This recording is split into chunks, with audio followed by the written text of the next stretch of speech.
Welcome back. eSIM Studios podcast live stream, episode number 208. Is it? Damn, I'm always forgetting the I think it's 208, 209. Let me check here. Got to be correct. Episode number 208. On this Wednesday afternoon, it's 4 p.m. Central Standard Time. I want to thank everybody for joining me today. As I mentioned, on this Wednesday afternoon, this week is flying by. When you are very busy, boy, does the time fly. Went to bed early last night, which not common. Went to bed early, woke up early, got a lot done. So it's funny how that works out, right? I typically fall asleep like around 2 or 3 in the morning. Last night, I think I went to sleep around midnight. So I'm making small improvements. I'm trying to go to bed a little earlier so I can wake up a little earlier. But nonetheless, that's besides the point. I want to thank you for joining me today. Got a lot of news to go through. So I was going through the news, the tech news. There's a lot of stuff. So we're not going to focus heavily on one topic. I literally have like 6 things I want to get to. So we're going to kind of fly through this stuff today. If you miss any part, since we are going to fly through the news, if I'm trying to hurry because I'm trying to go pick up an iPhone, but it's probably going to be gone by the time I finish this, but it is what it is. I'll just try again tomorrow. If you miss any one of these news stories, and you can tell how I'm in a hurry by the thumbnail, it's probably the worst one I've made. I'll probably remake a thumbnail and re-upload it once this is over. But anyways, trying to fly through this so I can go get an iPhone that I found in stock, but because if I just left the house, I wouldn't be able to get to an episode today. So the podcast is way more important than an iPhone, but I will try again if it's sold out tomorrow.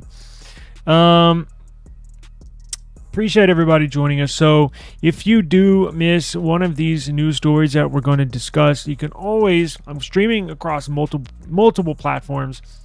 You can always go to YouTube, type in the search box eSIM Studios, and we will pop up. eSIM Studios podcast, eSIM Studios, what have you, will show up. You can even Google eSIM Studios. We'll populate the whole page. We've kind of cornered that term, eSIM Studios. And if you want to take us on the go, you're running errands around town, or you're on a road trip, you can always listen to the audio form on Apple Podcasts, on where are we? Spotify, Samsung Podcast, iHeartRadio app, YouTube Music, Amazon Music. We're all over the place. So whatever platform you're on, simply search eSIM Studios. We will pop up. Okay. Let me clear my throat and we will... Allergies are bad. Let me clear my throat and then we'll jump into the news.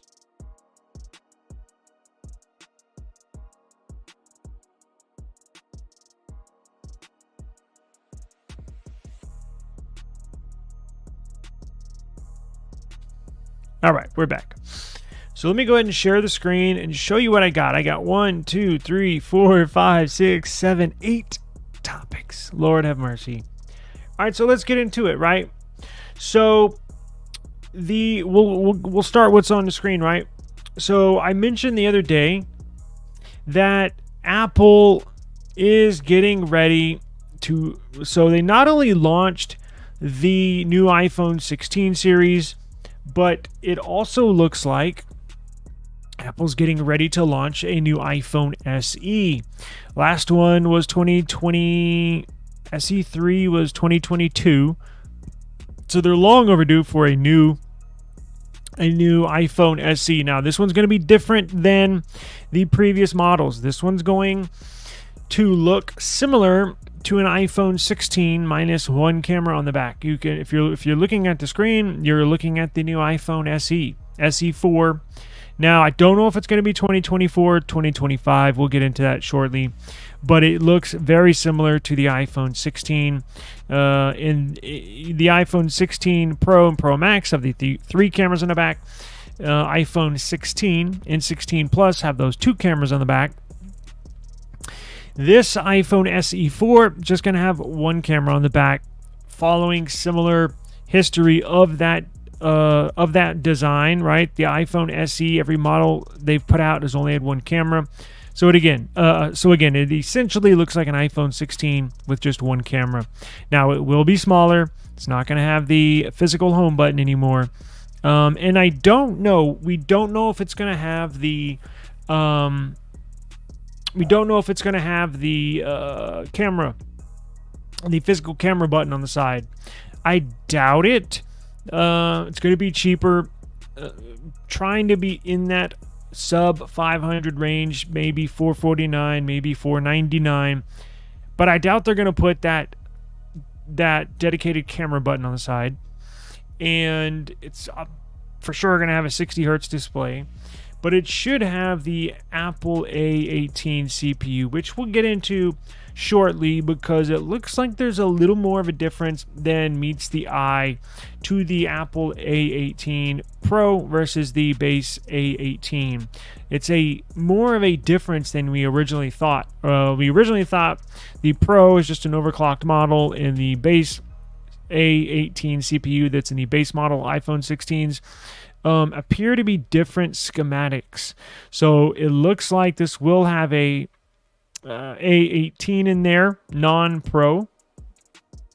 Now, it will be launching. If you're wondering, will it have the Apple AI on there? Yes. So this new SE4 will be launching with Apple Intelligence. So that means it's going to have, at the very least, it's going to have the new Apple A18 CPU. At the very least, it's going to have 8 gigs of RAM.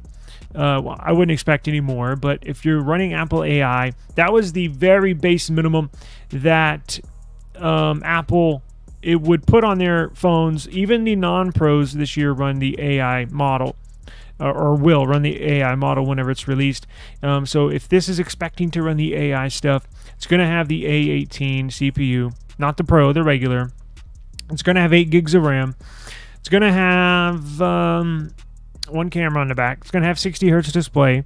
But if you want a cheap, well, I'm not cheap, but less expensive iPhone, but still get in on the game on this Apple AI stuff, this iPhone looks like it might be the one for you. Now, the screen size is probably going to be a 6.1 to 6.3. I'm assuming 6.1, since the 6.3 is designed basically for the Pro model. But you were looking at a launch in early next year, so it looks like it will be launched early 2025, which is coming actually right around the corner. So theoretically, we're looking at it being released in 4 or 5 months. So it'll be here quick, right around the corner. So if you were one of the people that did not order an iPhone 16 series when they were announced just a couple weeks ago, but you're still looking to get something new, you just don't want to spend that much money, this one could be the phone for you. Very well could be. They're going to sell you. They're going to sell a gazillion of these. I can promise you that.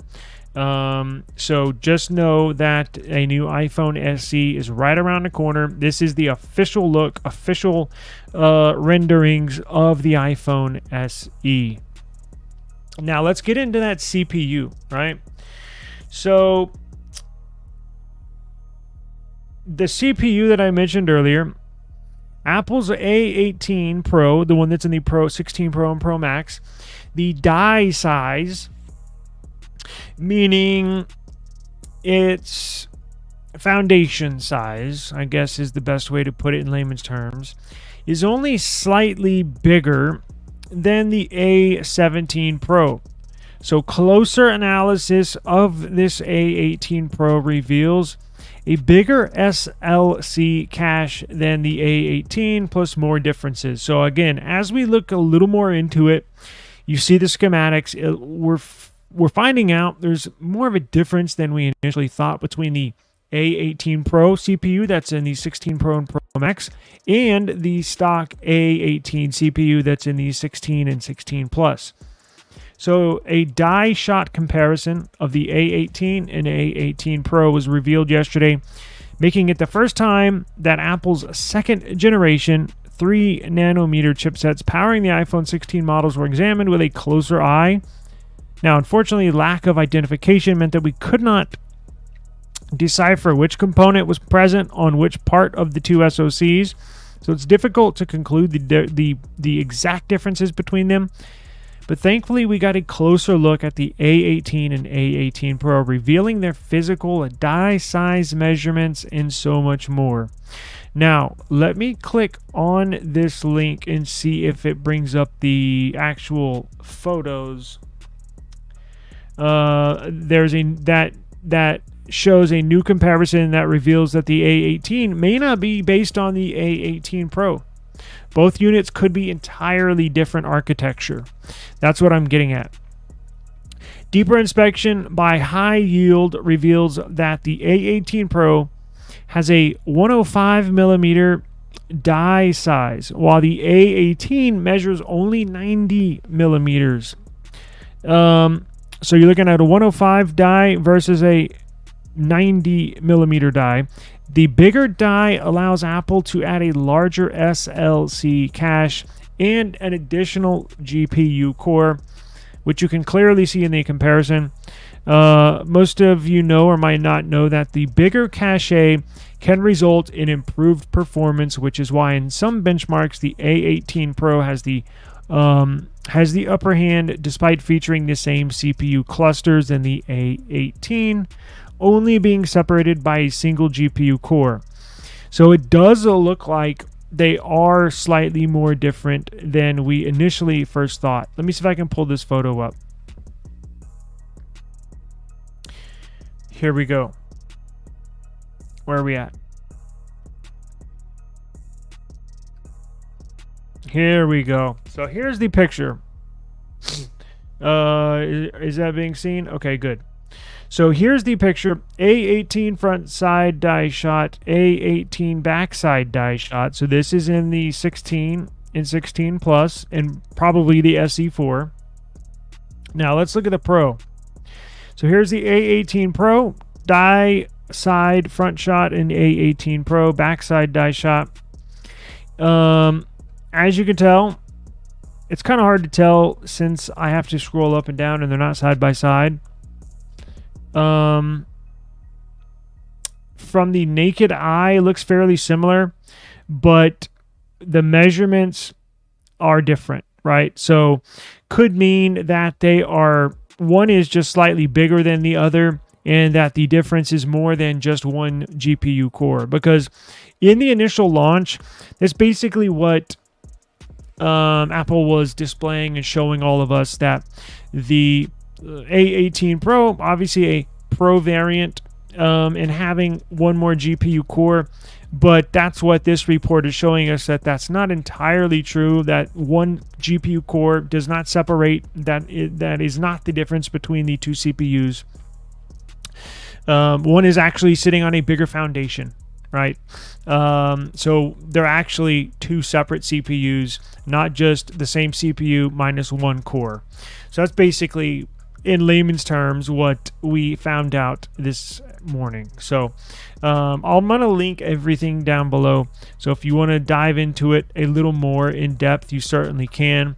But let's roll on here, and I got a quite few more stories to discuss. So speaking of CPUs, check this out. Dimensity 9400, the new MediaTek CPU, Dimensity 9400 is reportedly 20% cheaper than the Snapdragon 8 Gen 4. New estimates suggest it's nearly the same price as the 8 Gen 3. So why is that making news? Well, in my opinion, it's not identically the same performance, right? But it's pretty close. In fact, there's some benchmarks that are out there that show the Dimensity 9400 slightly beating the new Snapdragon 8 Gen 4 in some testing, right? Kind of goes back and forth. But one major difference is that it's considerably cheaper. I would like to see this CPU. I would like to see more companies start using MediaTek CPUs. I've mentioned in the past I've used one or two, and I'm really satisfied with those CPUs. I've been very happy with them.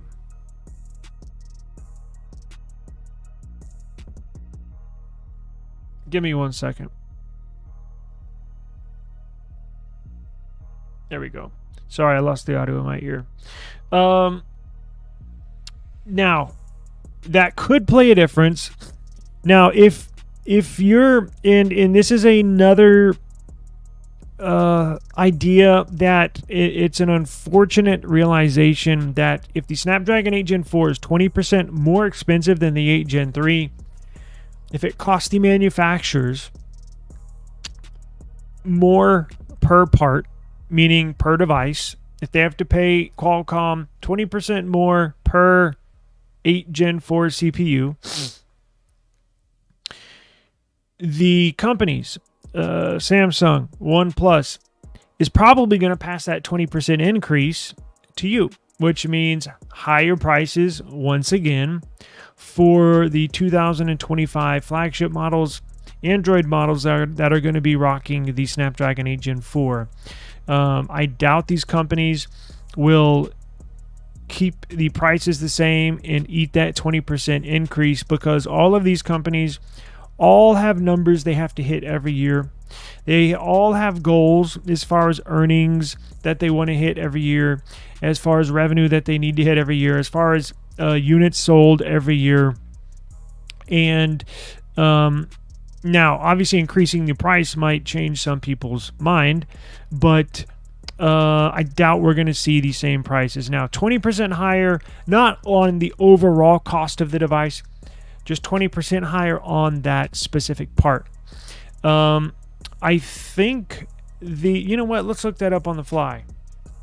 How much per CPU are these companies paying? So, like, for one CPU that's inside this phone, how much would Google pay for? I think it's $40. Let's see. Cost of a single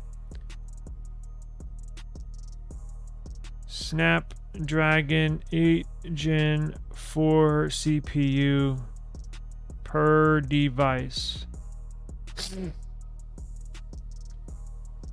Oh, wow. I was way off.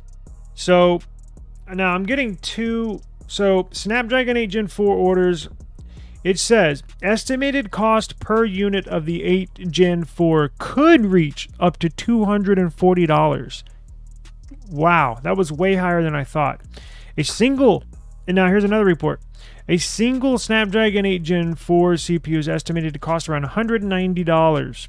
Okay, that's the more updated price. The first figure I gave you of $240 was back in early July. This new report is last month. Okay, so if it costs $190 per 8 Gen 4, 20% more, so it would be 19, let's see, 10% would be $19, 38 for 20%, so 30, so it would be 190 minus 38. So the 8 Gen 3 was $152 per CPU, and the 8 Gen 4 is going to be $190 per CPU. That means if the new Dimensity 9400 CPU is going to be the same price as the 8 Gen 3, is $152. So you're going to see that $38 increase possibly hit your pockets, right? They're going to probably tack that on. Look, they may find a way to equal it out, and I'm sure there will be one or two companies that'll keep the prices relatively the same, or just increase it $20 just to try to offset some of the rising costs of this CPU. And who knows why, right? Are the parts harder to get? Is the materials to actually make this CPU harder to get? We have no idea. That's insider info.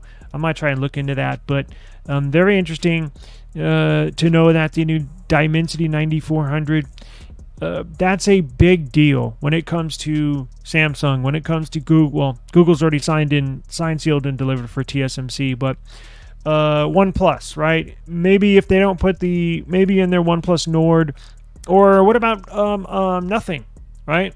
Think of it for nothing. So if you're nothing, you don't want to put the new 8 Gen 4 because you're trying to you're trying to be an affordable flagship for the new Nothing Phone 3.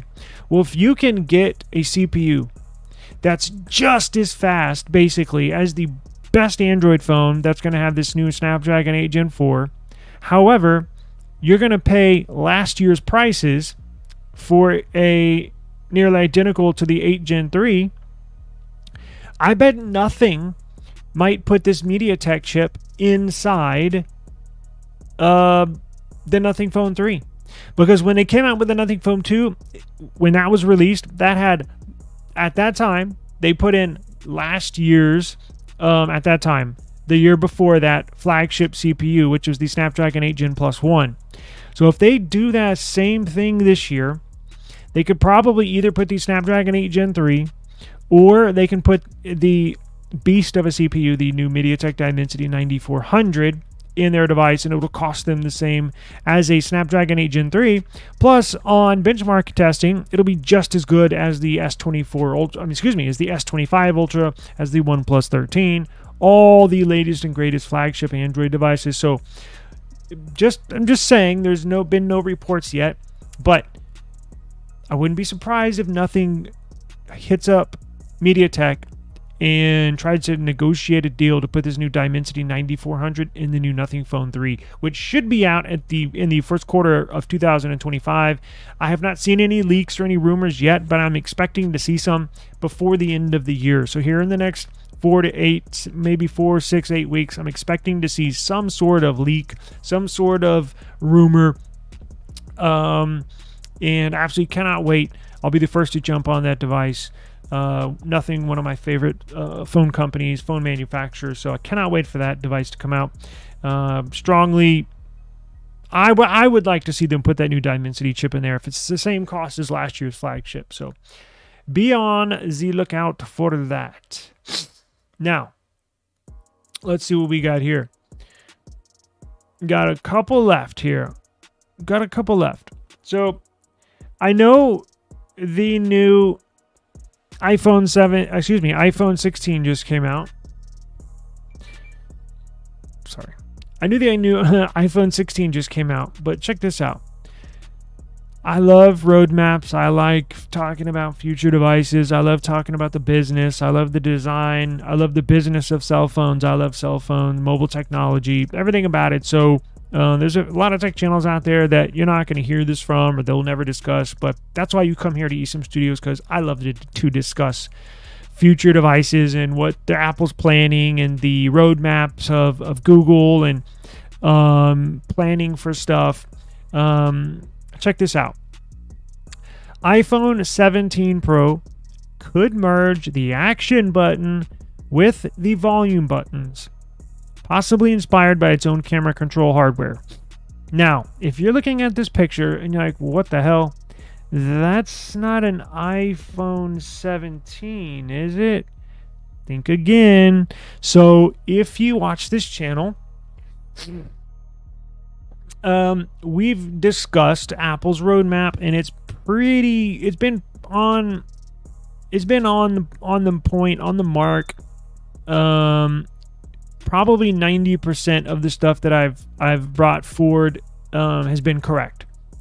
Now, Apple eventually, if you see that hole punch there, Apple is eventually going to go with under-display camera sensors, selfie sensors, Face ID sensors, which means they're going to not necessarily get rid of the dynamic island, because they can make it an animation up there. So technically they can still have the dynamic island, but those cameras that are under the little elongated pill is just going to be one dot. And remember, they're going to go with one dot for a year, and then they're going to go with under the display. So we're thinking they're going to move to the single hole punch next year in the iPhone 17 series. And then the iPhone 18 series on their Apple roadmap in the future is when they're going to go fully under display, meaning no hole punch, nothing. Under the display for the iPhone 18 series. Now, iPhone 16 series were just released, yes. But if you're Apple, you're already testing iPhone 17 devices. Now, actually, they've been testing these for quite a while, right? It's not like, oh, we just released iPhone 16. Okay, let's work on iPhone 17. No. they've been working on iPhone 17 for probably 2 years already, right? So all this stuff takes for a cell phone to plan, R&D, brainstorm, kind of think of a direction you want to go. You're planning this 2 to 3 years before it's next up, meaning this iPhone 17 Pro is next up, meaning the previous model's been released and the 17 series is the next one up, basically, to be released. They're planning this 2-3 years in advance. So it's very interesting to see. We were right on the action button. We were right on I'm trying to think of what I was not right on. It was the new rounded design of the iPhone 16 series. I think we had reported on the iPhone a little different design. Not the cameras, but the actual sides was good. I thought they were going to be a little more rounded, but this just goes to show you that they're testing everything. So apparently somebody's gotten word from inside Apple, hell yeah, we're testing this and we're testing that, and man, you know, whatever. But this is the story that came out, and they're trying to tweak their phones a little bit. Now, remember, iPhone 17, going to be introduction of the new iPhone 17 Air. So you're going to have a 17, 17 Air, 17 Pro, 17 Pro Max. And then in the iPhone 18, that's when they're supposed to go all display, no hole punch. And don't forget the biggest news. That's when they're going to release the iPhone Flip. That's when they're planning on releasing the iPhone Flip. So it would be badass if they had an iPhone Flip with no hole punch, nothing, just all display. And remember, they patented their hinge that creates a zero crease when it's unfolded. So it's a complete flat plane. Unlike Samsung, which still has a minor crease. It's getting better through the years, but it's still there. I think they would knock it out of the park. And these are little things. So you'll see them. Look, I know they've been on this design for a while, and I do give them, make fun of them quite a bit. But I kind of struggle with making fun of them, but then I get it, right? Because what would they get more flack for? Would they get more flack if they keep the same design the next few years of what the iPhone looks right now over the next few years? Or would they get more flack if they made a drastic design change and made it look completely different? They would get blasted if they made a completely different iPhone. I'm talking about the way it looks, where the cameras are on the back, stuff like that. So, I get it. It actually does look good. So it's well, why change something if it's not broken, right? Don't change something. Don't fix something if it's not broken. I get it, but hell, they've been on this for what? Since the 11, and it looks like the 17 probably going to be about the same until iPhone 18 is when they're supposed to get a drastic design change. Now you're going to see the 17 Air, which is a razor thin phone, but you're still going to have the classic iPhone 17, 17 Pro, 17 Pro Max, which will look like the 16 Pro, 16 Pro Max right now. The 18 is where you're probably going to see more design change. So you'll have an 18, assuming it's a hit, which I'm sure it will be. You'll see an 18 Air, you'll see an 18 Flip, and then they'll do a big phone, small phone. So very interesting to see where this goes. Samsung, as you can tell, is changing it up slightly. With their rounded design. Nothing is probably going to have the more drastic change, although I don't think it's going to be a huge change. But you see these smartphone companies kind of get settled into their design. Consumers get used to these phones. They like these phones. That's why they buy them. And then these manufacturers kind of get not scared, but kind of get weary of changing something too much to shun customers away or have customers select another device. But we did get the news here. iPhone 17 Pro could merge the action button with the volume buttons, possibly inspired by its own camera control hardware. So you'll have different touch sensitivities for each one. I'm pretty anxious to get ours in. Like I said, gotta wait another few weeks, but I was gonna go see if I can get one this afternoon, but I'm sure it'll be gone by the time I'm done here. But it's interesting seeing them applying that same camera, that dedicated camera button, possibly to other areas with the action button, with the volume buttons.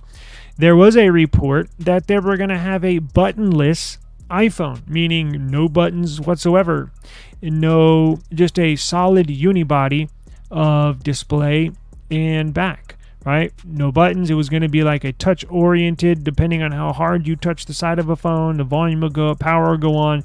And then there was even a report that I doubt we'll see come to fruition, but there was a report that this buttonless iPhone was not even going to have a charging port. You were just going to wirelessly charge it, which I think is stupid, but shit, I don't know. 20 years may be like that, you know? I have no idea, but let's see here.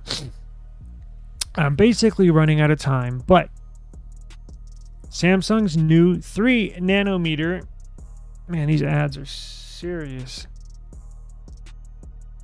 So here's something I wanted to get into, right? And this kind of hits home for me a little bit. Can y'all still hear? What's going on, Daniel? I think my browser quit.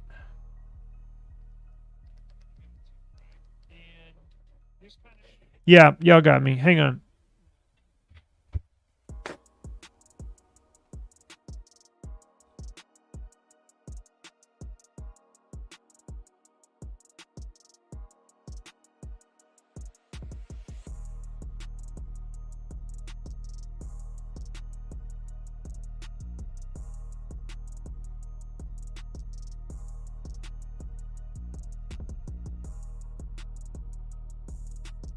All right, sorry about that. Yeah, so excuse me, I called around today, Daniel, and I got on the Apple website, and there's a couple there's a couple in town, but I was like, well, shit, I got to do a live stream. Should I do a live stream, or should I go pick up this iPhone, you know, buy it online real quick and then go pick it up? And I was like, well, if I buy it right now, I'm going to be occupied with the phone. I'm not going to be able to get to the stream. So like, well, let me just risk it. I said, I can always buy one tonight. Like you said, I'll check it, you know, midnight or something. If I miss out today. So there's a couple. There's one at the couple at the Apple store, and then there's a couple at a T-Mobile store. Not the color or size variant that I wanted. So I'm kind of like, So I still have them coming, but it's October 22nd. Like it keeps on getting pushed back, so I don't know why. We'll see when this is done, but I wanted to get this stream in. Look at this real quick. So Samsung has major issues. For those of y'all that don't know, I'm not too far from Austin. Samsung purchased off of Highway 130, which is a toll road. So there's in San Antonio where I'm at. You can get to Austin, obviously, by going up I-35, right? I'm 45 minutes away from Austin. They built this new toll road about 15 years ago. No, it's not I-30, it's 130. It's a toll road. Now, you got to pay for it, but it's real nice. You can go, you can fly 100 miles an hour. There's no cops. Up to Austin, and it takes me 30 minutes. Well, Samsung, a couple years ago, purchased a ginormous, next to the Tesla plant, in Austin. It's actually off of 130, the toll road on the southeast side of Austin, next to where Tesla built their I don't know, Model 3. I don't know what cars they're building there. Their Texas plant. Right next to that, Samsung purchased a ginormous amount of acres, and this is a couple years ago, and they were building a chip factory. They were going to manufacture CPUs here in Austin, right? It was huge news, big for the economy. Texas gave them all sorts of tax credits, but it's really not going that well. So check out this new report. Samsung was building this new chip, man. This is not the Austin location, I don't believe. It's probably in Korea. But the one here, the one that this story is about. So Samsung was supposed to manufacture their 3 nanometer GAA technology. just at this Southeast Austin manufacturing plant. Now, a lot can happen in 3 years, right? And a lot has happened in 3 years. 3 years in the tech world is like 6 years, honestly, in any other world. Everything moves so fast. Samsung has fallen behind. Now, we've reported that they're only getting about a 20% yield on the wafers of these chips. That's why they call them chips, because they manufacture these CPUs on a huge disk, maybe a 3 diameter disk, and it's got CPUs on it, right? But it's the success rate. Not every single wafer that has these CPUs manufactured on it, not every single one meets their QA, quality assurance, quality control, right? Now, just to give you a quick knowledge of just how much Samsung is behind. Samsung is only at this plant. I believe it was in construction, and it was so bad. Check this out. Excuse me for stumbling over my words. I have not been keeping up with this story, kind of, but not really. So they haven't officially completed the plant. They were going to bring the 3 nanometer CPU manufacturing business there, but they're only yielding 20%. So 2 out of every 10 wafers that has all these CPUs on them, 2 out of every 10 are good to go, meaning they can cut them, they can take those CPUs and actually put them in a device, right? Only 20% of what they're manufacturing is good to put in devices. That is horrible, because for comparison, the world's best CPU manufacturer, TSMC, is getting about an 80% yield, meaning 8 out of every 10 wafers they manufacture with all these little CPUs on them are good to go. And that's not good enough. And for one thing, it'd be one thing if they kind of got into a manufacturing rut and figure it out, we'll get it back together. But the other thing is, nobody wants to use a Samsung CPU. Nobody wants to put a Exynos CPU in their device. Google is not struggling. Google could not get away from Exynos CPUs fast enough. Thank God their last one and these Pixels are good. But they've traditionally overheated, and they traditionally have not been as powerful as other flagship CPUs, and they tend to generate a lot of heat, which gets your device hot, and your battery life goes down. Now, forecasters are saying Samsung is going to forfeit. Samsung is going to give up completing this manufacturing plant, which is a $385 million loss. I don't know what they're going to do with it. They still bought the land. They're still, I think, almost done with the buildings where it'll get built out, kind of looking like a manufacturing plant. But they're going to give up on it. They're going to change their plans, which basically means they invested so far $385 million into this project, and it's going down the drain.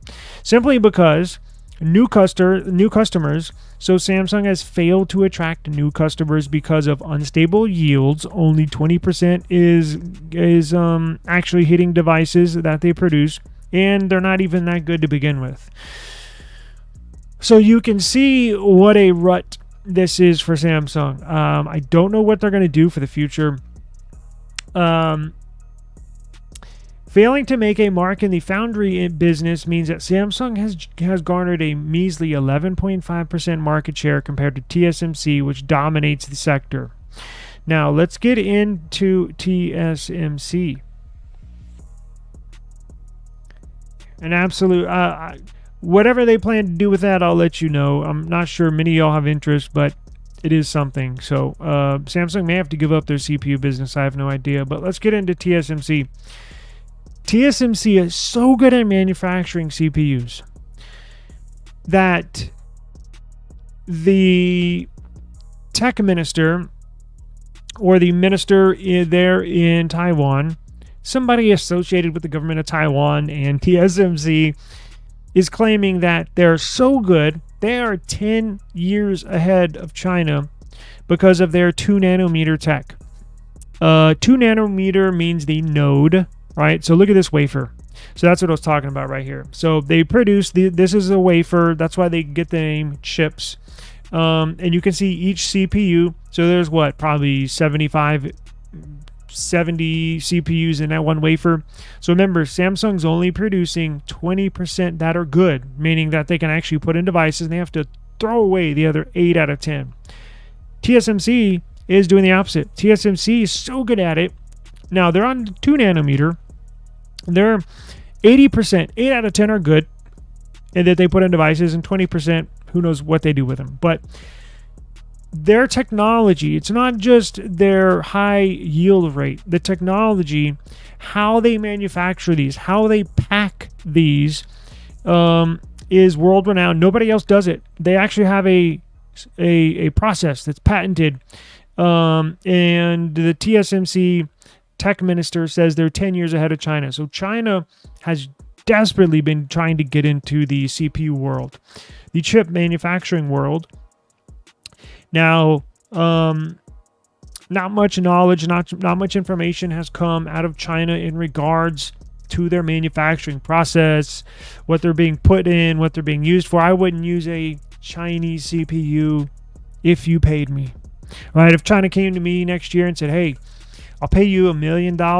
I'll give you 120 grand per month, or 100 grand per month. If we'll sponsor eSIM Studios, but I want you to use this Xiaomi, the new Xiaomi 15, and we're gonna put a China CPU in there. We want to be your sponsor. I would say hell no. I wouldn't try to touch that with a 10-foot pole, let alone put my account in there and put all my apps on there. No, I'm not doing it. And I don't think the rest of the world will either. That's why I don't think China's chip-making endeavors are going to succeed. Nobody trusts China for anything. They're going to embed it with all sorts of spyware, malware, and they're probably gonna, one day they try and take over the world, they'll probably, after stealing all your information for the last 6 months, they'll just end up shut down your phone. And I'm sure they'll steal all your money before they do that. But let's see here. TSMC, let's see here. So a nanometer.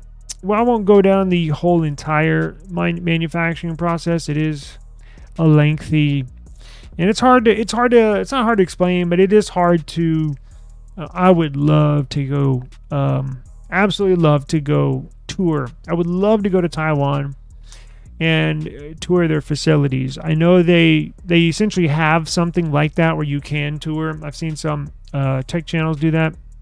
Man, you know what? I might try and do that. Not saying this year, next year, but I might look into that, honestly, and see if I can go tour. That would be so much fun. See how everything's made, make a video about it. And look, their TSMC's 7 nanometer chip manufacturing process technology first entered in mass production in 2018.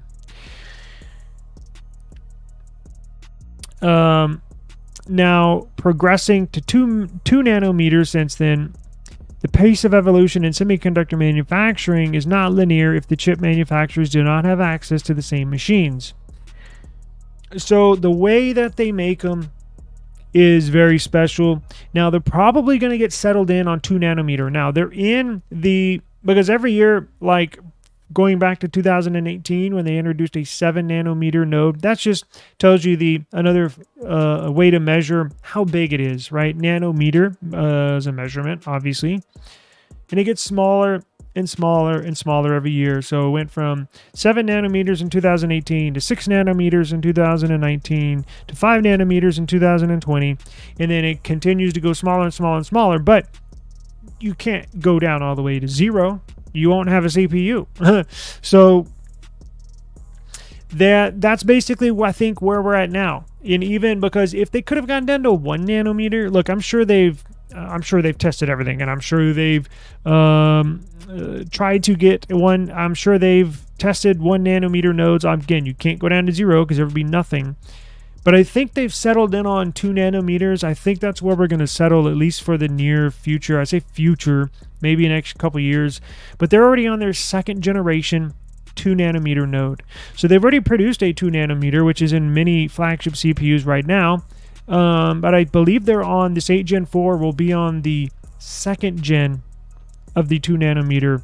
So it's going to be even more powerful and even more power efficient while continuing on the same size node. So I've actually, side note, I've actually been looking into buying and stocking them. They're that much more advanced than any other manufacturer, CPU manufacturer in the world. And as more older people die off, you have more younger people being born. And over the next 10, 15, 20 years, you're going to have the CPU demand is going to get more and is going to get greater and greater and greater. And they're just leaps and bounds ahead of everybody. I don't see anybody that can, at least in the foreseeable future, that can catch up with them as far as they are spot on what they do. They are the absolute best in the world. Now, MediaTek, look, it looks like they're putting together some fantastic CPUs. Samsung's fallen off a cliff.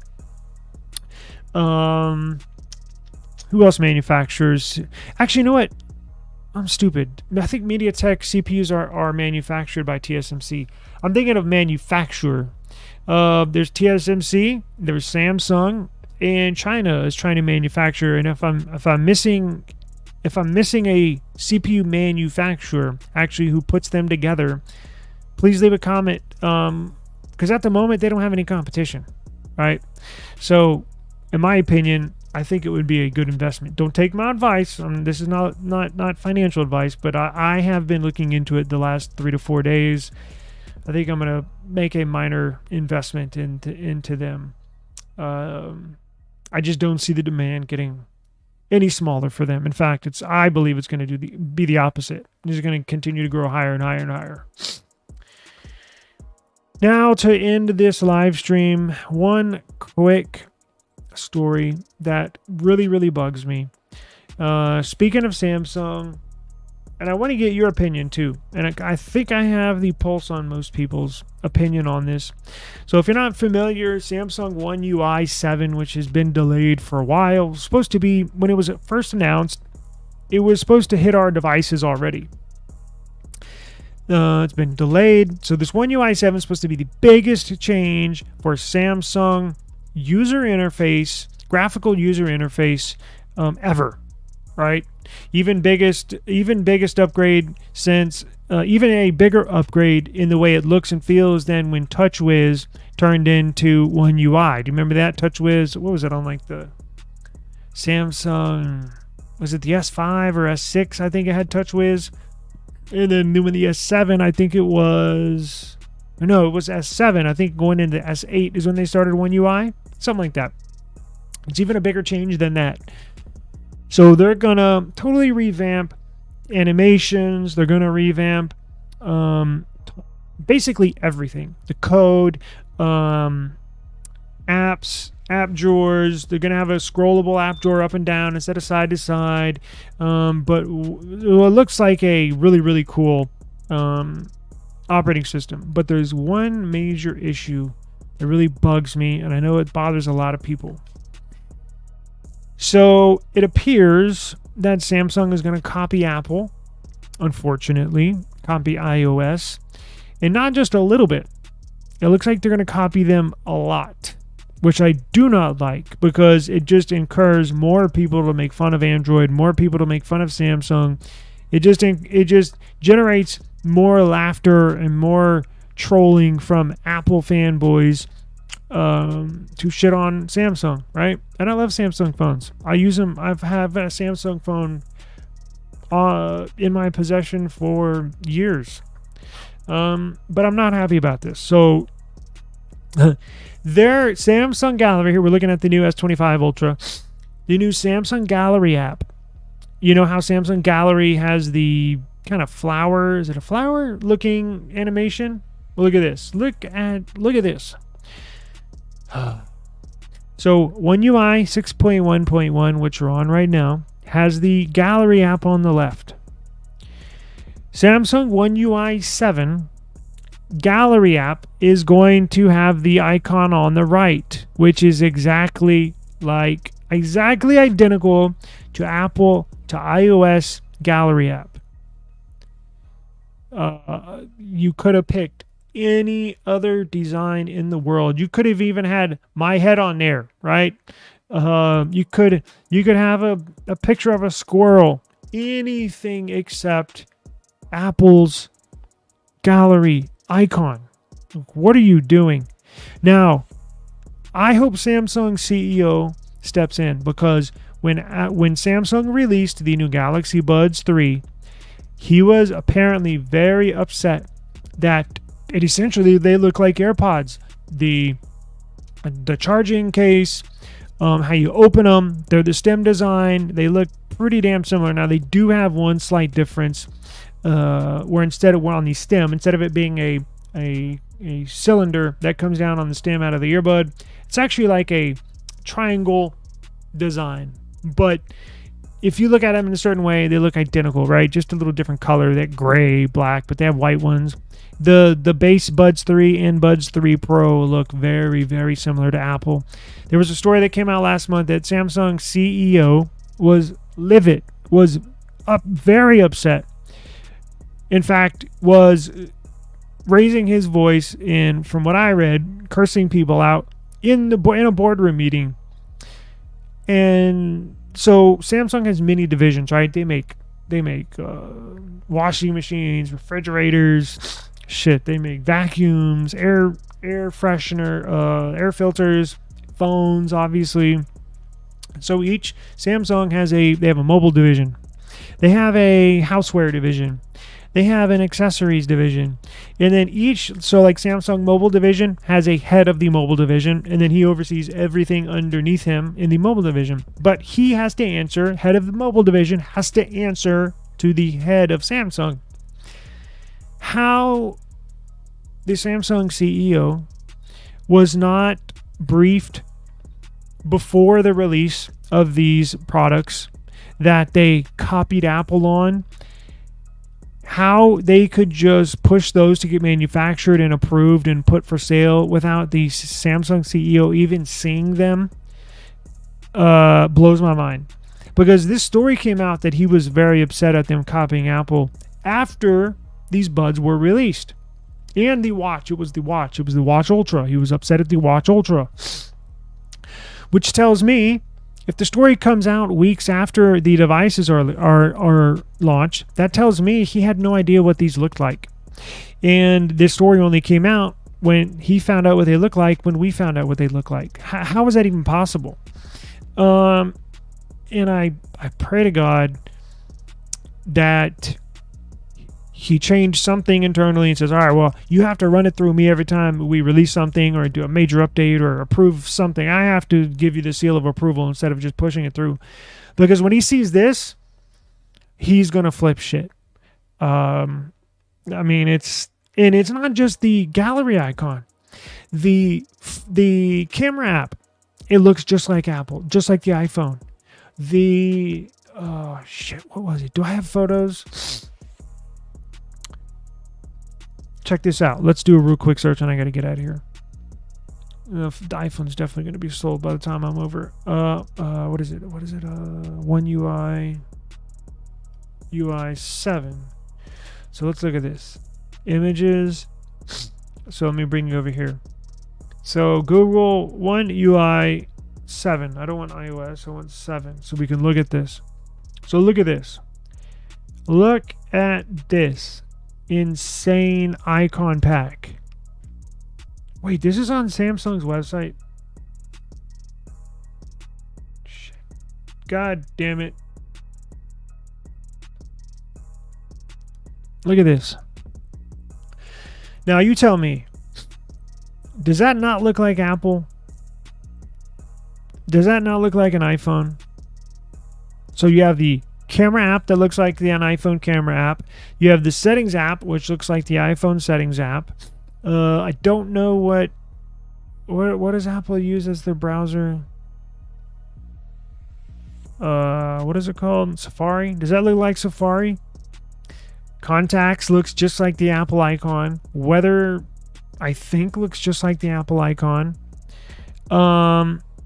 It blows my mind. Gallery looks pretty similar to the Apple icon. Phone looks exactly like the Apple icon. Clock looks pretty similar. Like, what are we doing? You couldn't pick any other icon, right? It couldn't be any more clear you're trying to copy Apple. And this is on Samsung's website, samsung.com. Anyways, I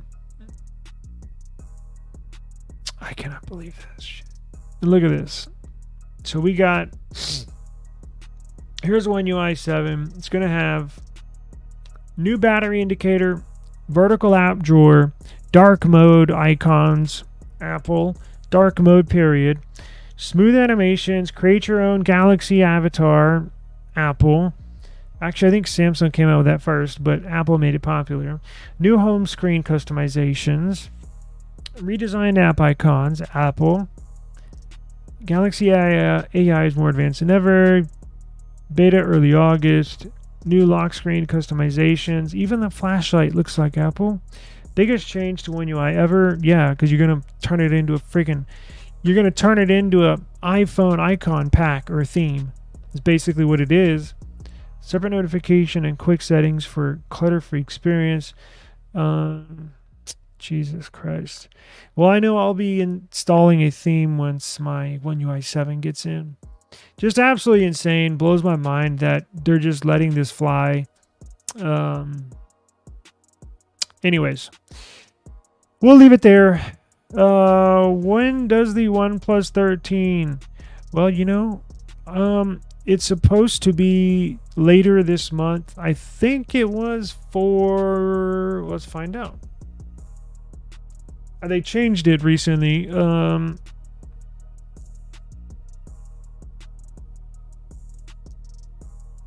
It's going to be mid to late October. 8 Gen 4 is supposed to be announced on the 12th, I think, or 13th, something like that. And then you're going to see, basically, a few days later, OnePlus will announce and or have a launch party. So 8 Gen 4 announcement in a week and a half, and then you'll get OnePlus 13 in 2 to 3 weeks. So it's just literally right around the corner. I don't think there is a, unless something just came out, I don't think there's a official launch time, but it is going to be a couple weeks away. Okay, let's see. I don't have anything official on the launch date, but it'll be right around the corner. So make sure you subscribe to our channel, and we're definitely going to cover that. I'm definitely going to get that phone. So and we'll have a launch party for that whenever it's launched. Come here. Well, I think OnePlus allows me to restream their channel. So come over here. We'll discuss it, and let me know if you got one. I'm definitely going to get one. And Android fans shall rejoice. But that'll do it for today. eSIM Studios obviously went way over on my time, but I got 8 stories today, so appreciate it. We will definitely be back tomorrow, and you never know, I might just have an iPhone on tomorrow's episode, but I'm gonna go see if I can go grab one real quick. Appreciate the time. Please be safe. Enjoy the rest of your day, and I'll see y'all tomorrow. Peace.